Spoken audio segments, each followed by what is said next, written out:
This, I think, is the most insane influencer scandal I have ever come across or had the misfortune of reading about.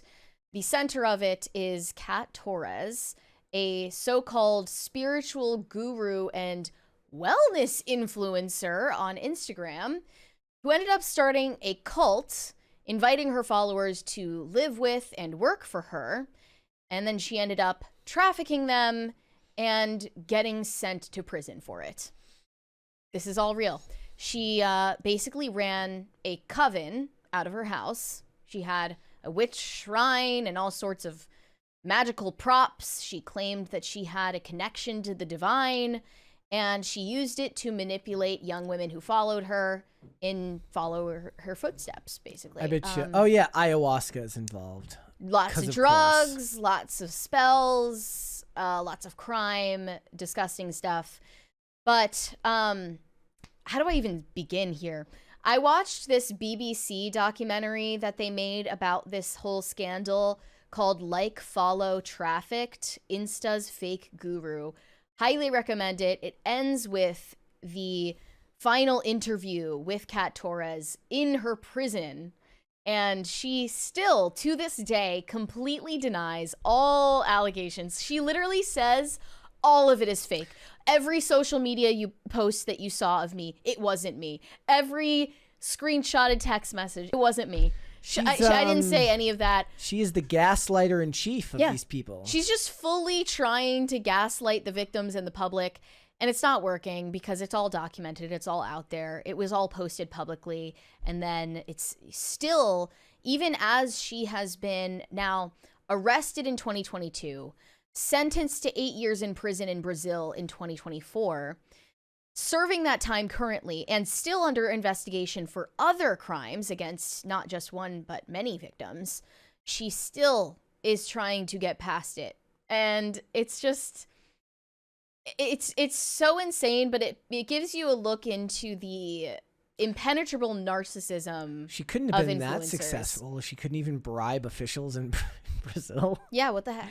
That's what I was thinking. As like she's either so bad that even that even corrupt politicians and police in Brazil didn't want her on the streets, or she wasn't as successful as people thought. Well, what's crazy is that she committed these sex crimes in the U.S., but was then extradited to Brazil. Anyway, the story starts, so her story goes, so the way that she tells it. She's rags to riches. She grew up in this poor neighborhood in Brazil.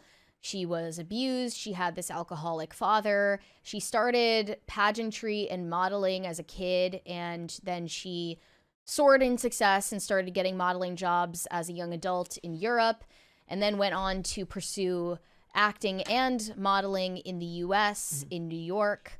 She was eventually partying with A-listers. She was seen with Leonardo DiCaprio in her early 20s.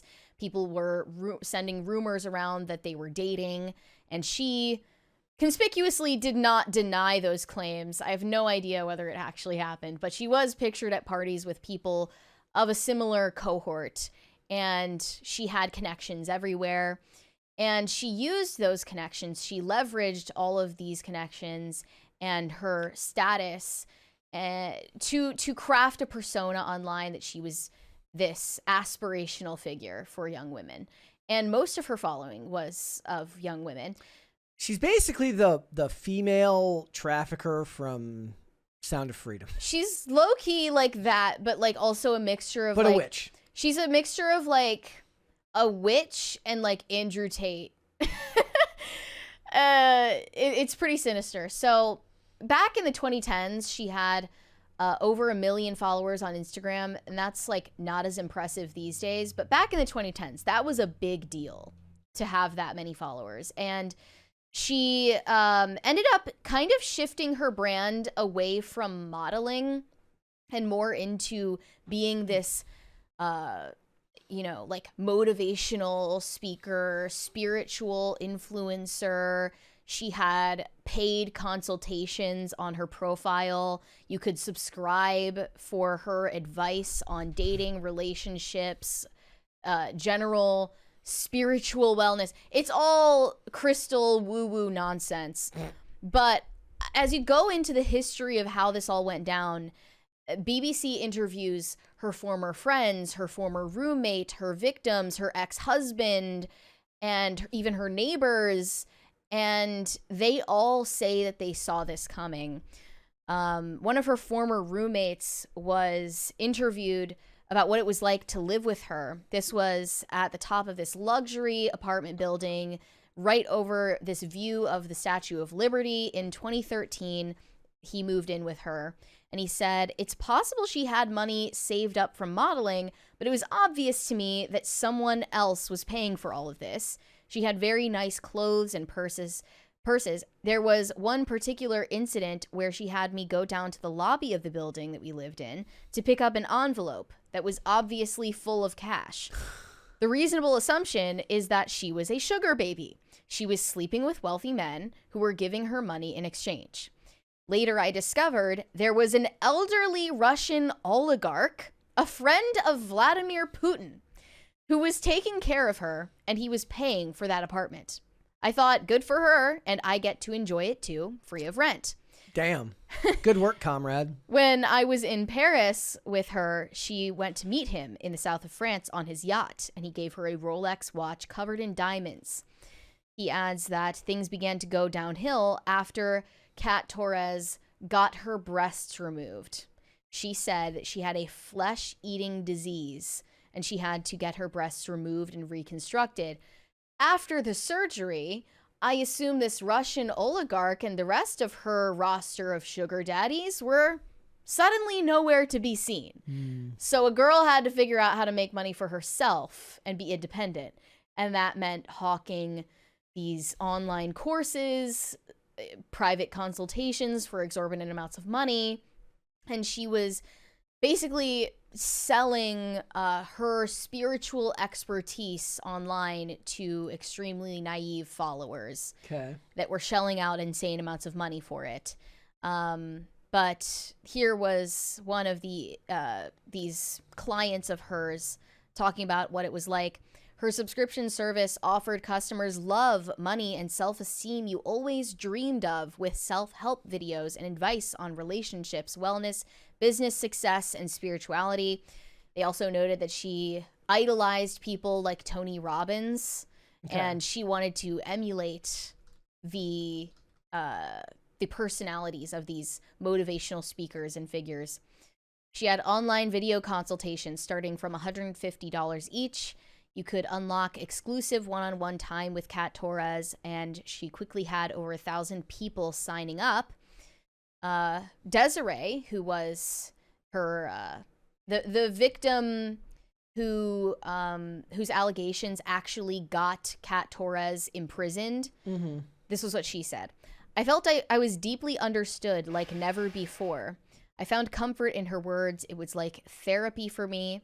After I watched her videos, I could see improvements in the problems I had been facing for years. Little did she know that it was going to lead to prostitution and abduction. Kat became more influenced by various religions and self-help gurus, telling her followers that the voice inside her head was passing on messages about how they should lead their lives and they could ignore it at their own peril." Randy Orton would not approve. So Kat Torres still claims that she has a voice in her head that's a higher power, it's God. And she wrote a memoir titled The Voice in 2017 that she claims she wrote completely under spiritual trance. And those who do not heed her advice they face disastrous consequences. It's life-ruining if they don't follow her advice and her demands. And this is the way that she intimidated her followers into following it, following anything that she told them to do. She said people who strictly followed her instructions were happy, but those who didn't listen were left depressed and suffered disaster. She claimed, this is according to Desiree, she claimed my relationship with my boyfriend was toxic, and if we didn't separate, something very bad would happen to me. Women always giving each other bad relationship advice. I was terrified. I really believed she had a supernatural power of precognition. Oh my God. So this is a classic staple of human trafficking. You're getting isolated from your family and loved ones before you are a target. Anna was another young woman from Brazil who moved to the U.S. To form a new life, and she was hoping that Kat Torres was the answer she had been looking for. She had hit rock bottom, and then Kat Torres invited her to be basically her live-in assistant, at which point it became apparent she was deeply dysfunctional. Her apartment was disgusting, filthy. She never slept. She couldn't be alone at any point in the day. And she never let this girl, Anna, sleep. She was not allowed to sleep. She basically got a sick thrill out of psychologically tormenting this girl that she hired, and then ended up not paying her at all. Yeah. And she was able to escape eventually. But many vulnerable and impressionable young women looking for her guidance were attracted to Kat Torres, and they were unaware that at the heart of it was a ruthless obsession with making money. And eventually, once her sugar daddies abandoned her, she ended up in LA. She went down the path of taking immense amounts of psychedelics, including ayahuasca. She was hanging out with communities that were centered around psychedelics. And that's when there was really a shift, and she was unrecognizable from the person she used to be, who wasn't even that great of a person to begin with. Yeah. So at this point, it went from having a delusion of, her spiritual connection to the universe and God, to abusing other people with it. And she was rebranded completely as a guru online and using that for her income instead of sugar daddies. But here is where the other girls come in. She starts messaging her followers and finding the ones that are most impressionable to convince them to live with her and work for her. And she doesn't explain what that really means until they're there. Yeah. She confiscates their passports. At this point, she ends up living in Austin, Texas with her new husband, who is way younger than her, noticeably. Okay. And she has them start working nonstop at strip clubs, and then escalates it to putting them on escorting websites. And she says, if you don't bring home $3,000 a day, you're sleeping on the streets. And oftentimes these women would end up sleeping on the streets in a foreign country with no identification or money because they couldn't keep up with her demands. And not only that, she kept them in this hypnosis by inducting them into a coven. So in her home in Austin, Texas, there was a full decked out witch shrine with voodoo dolls and incense and all of these herbs, and it was for exorcisms and spells, and she had an altar with candles, and this was her witchcraft room in the house. And she basically tried to convince her followers at this point that they wanted to be part of the coven. This was like aspirational. And she posted photos of the women who dyed their hair to look more like Kat, saying, meet the witches who work for you. And she sold basically what their special powers were. Desiree's power was mental intelligence wit. Letitia's power, kill any human with her mind. And then Soul, which is a name they've come up with for this anonymous victim, her power is clairvoyance and magic. And she's growing this coven. She calls herself the Queen of the Witches, and her power is hypnosis and mental manipulation. Her photo is just her flipping off the camera. And she's just fully off the deep end with the support of her husband at the time. And this is the point where she's having them all do drugs together. They're doing what she calls an alien bath. She bathes them and says these mantra phrases, these affirmations to them, I guess it's supposed to be a spiritually cleansing experience. Okay. She says to her followers, I want you all to be millionaires, but you need to understand that if you move in with me, this is real work, nonstop. You will go to bed at 2 a.m. and wake up at 5 a.m. And I will show you what it's like to really chase the bag. And at this point, the families of the women she's abducted realize that something is wrong because they've been cut off all contact. They're in another country. They have no idea where they are, what they're doing. They have no idea that their daughters have been forced into sex work. And they have no way to contact them because Kat Torres is controlling them and keeping their ID cards and passports and is safe and all of their money. And they start social media campaigns in Brazil to find them. They're reported missing as Brazilian citizens. And this becomes a huge news story in the country. And it's funny because this wasn't picked up in, Western media until more recently because it just was the language barrier. But now English-speaking outlets have finally picked up on this story, and only more recently have, people in the U.S. even learned that this happened in the U.S. So these campaigns continue. The women that Kat Torres is controlling and imprisoning, she forces them to record themselves and post videos saying, I'm not in trouble, leave me alone, I never want to talk to my family again, everything is fine, stop following me. And they look brainwashed. They look absolutely out of their gourd. Like they're totally distant, like they're in the sunken place. And all the while, Kat Torres is still making threats against people who are coming after her. And once law enforcement gets involved, she decides that they all have to go on the run.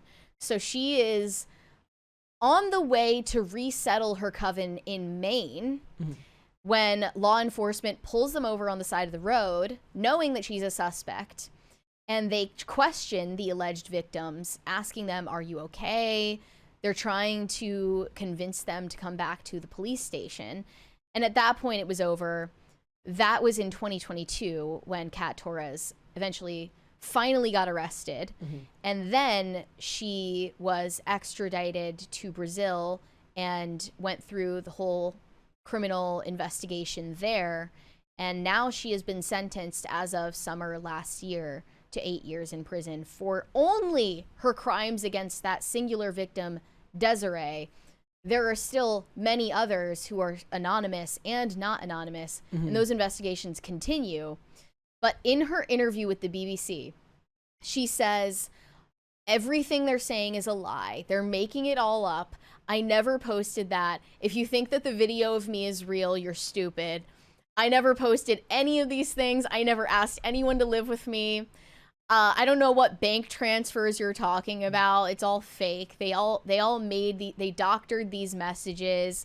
Her lawyer claims that she didn't force anyone to do anything. And she says, it's funny that everyone is saying I was controlling and brainwashing these women. But you're also saying that I'm fake? Well, I mean, I guess that I really do have powers then. And then at the end of the interview, she threatens the BBC journalist who is interviewing her and says, after this, beware, you're going to find out whether I have power or not. And then walks back into her jail cell. Kind of the worst aspects of the worst type of woman. And we're literally just scratching the surface with what I've just said. The details are absolutely insane. And I think the takeaway from all of this isn't really about Kat Torres. It's about, first off, the growing prevalence of witchcraft in this country and across the globe. It's something I've taken notice of.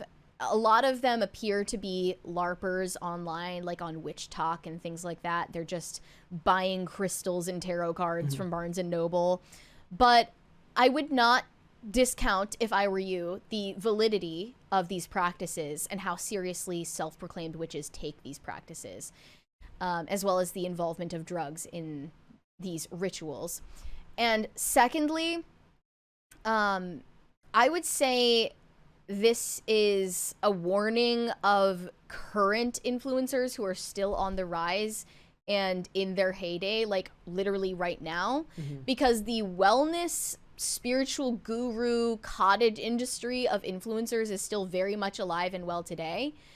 And I am sure, without a shadow of a doubt, there are other versions of Kat Torres at large, literally as we speak. Yep. I just don't know who they are yet. It's just, we'll have to wait for them to get exposed and prosecuted and made into a viral story just the same way. Beware of the term divine feminine. Exactly. That's exactly the type of person who has popularized a term like that.